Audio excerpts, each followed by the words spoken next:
Bonjour Jean-François Blondiot, c'est la semaine de la mobilité.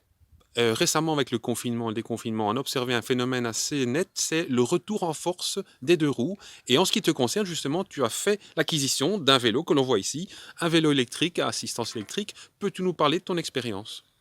Mais c'était une expérience nécessaire parce que l'âge venant, je commence à avoir quelques problèmes de mobilité au niveau du dos.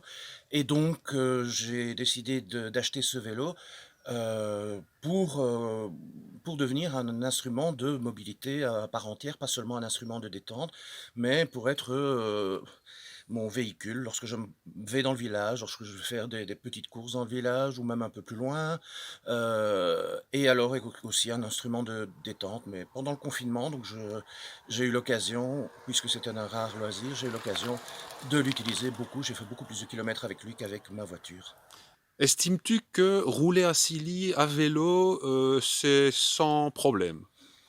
Je ne dirais pas que c'est sans problème. Nous avons de chouettes voiries, de chouettes petites routes qui globalement sont bien entretenues. Ce qui pêche parfois, c'est la sécurité, je pense en particulier aux routes nationales, la route vers Guillanguien, par exemple, la piste cyclable à partir du Haut-de-Silly jusqu'à Guillanguien est en très mauvais état. Et la route nationale qui traverse le village de Silly n'est, à mon avis, pas très sécurisée pour les vélos. Les voitures y roulent encore un peu trop vite, à mon goût. Il faudrait plus de pistes cyclables à Silly, c'est clair. C'est à mon avis, c'est très clair parce qu'on voit de plus en plus de cyclistes comme moi. J'en ai croisé beaucoup plus que ce que je pensais. Merci beaucoup.